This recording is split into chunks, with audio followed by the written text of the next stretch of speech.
Welcome along, fellow fans of spiritual journeys. This time around, we're going to talk about the history of Satan. Before I begin, please like, share, and subscribe to Spiritual Journeys on whatever platform you're listening on. Now please join me around the campfire.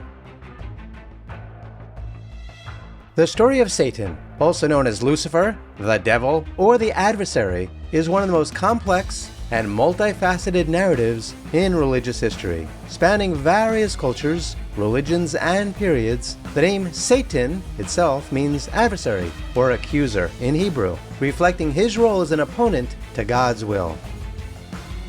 The concept of Satan in Jewish tradition evolved over time. In early Hebrew texts, such as the Book of Job, Satan appears as a member of the divine council, a sort of prosecuting attorney who tests the faith and righteousness of humans. In Job, Satan challenges God to test Job's faith, suggesting that Job is righteous only because of his prosperity. This role does not necessarily depict Satan as inherently evil, but rather as an entity performing a function within the divine order.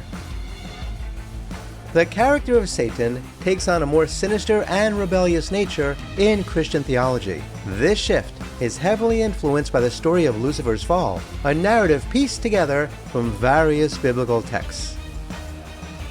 Isaiah and Ezekiel are often cited in this context, though they originally referred to the fall of the kings of Babylon and Tyre, respectively. These passages describe a figure of immense pride and beauty who sought to exalt himself above God, but was cast down to the earth. The New Testament solidifies Satan's role as the embodiment of evil and opposition to God. In the Gospels, Satan tempts Jesus in the wilderness, attempting to divert him from his mission. Satan is also identified with the serpent in the Garden of Eden, who tempts Eve to disobey God, leading to the fall of man. In Revelation, there is a cosmic battle described in which Satan and his angels are cast out of heaven, further cementing his status as the ultimate adversary. The narrative of Satan's rebellion and fall is expanded in apocryphal texts and early Christian writings. The Book of Enoch, for example, introduces the concept of fallen angels who rebelled against God. Although not part of the canonical Bible, such texts influenced later Christian thought. John Milton's epic poem, Paradise Lost in 1667, is one of the most significant literary works to shape the modern understanding of Satan. Milton portrays Satan as a tragic, almost heroic figure, whose pride leads to his downfall. This depiction humanizes Satan to some extent, emphasizing his complex character and the nature of his rebellion. In Islam, Satan is known as Iblis, or Shaitan. According to Islamic tradition, Iblis was a jinn who refused to bow to Adam as commanded by God. His refusal, driven by pride and arrogance, led to his expulsion from heaven. Iblis vowed to mislead humans until the day of judgment, embodying the role of the tempter and deceiver, similar to that in Christian tradition. Beyond the Abrahamic religions, the figure of Satan or similar entities can be found in various cultures. The dualistic conflict between good and evil influenced later religious traditions, including Judaism and Christianity. In literature and folklore, Satan often appears as a trickster or a cunning tempter. Medieval European folklore is replete with tales of Faustian bargains, where individuals sell their souls to the devil in exchange for knowledge, power, or earthly pleasures. These stories reflect societal anxieties about sin, temptation, and redemption.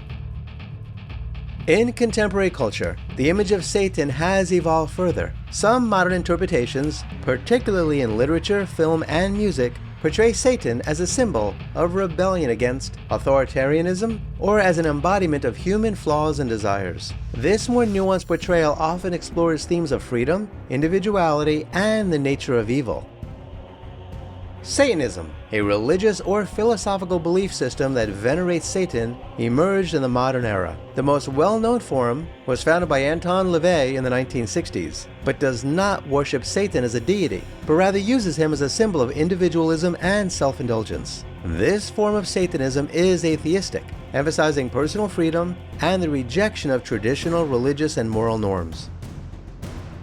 In conclusion, the story of Satan is a complex tapestry woven from religious, literary, and cultural threads. From his origins as a divine adversary in early Jewish texts, to his evolution into the embodiment of evil. In Christianity and Islam, Satan's character reflects humanity's ongoing struggle with concepts of sin, rebellion, and redemption.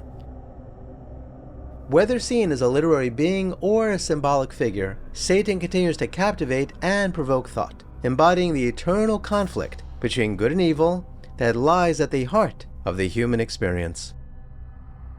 So, what do you think of Satan? Do you believe in him? Do you know anybody who believes in Satan? Do you think one religion has the market cornered on Satan? Or is it okay if all different religions throughout history have the same sort of character in their stories? Kindly let me know your thoughts about that in the comments below. Kindly remember to like, share, and subscribe to Spiritual Journeys on whatever platform you are listening on. Please check out the links below to learn how to support our research and productions. Until next time, I wish you safe travels on all your spiritual journeys.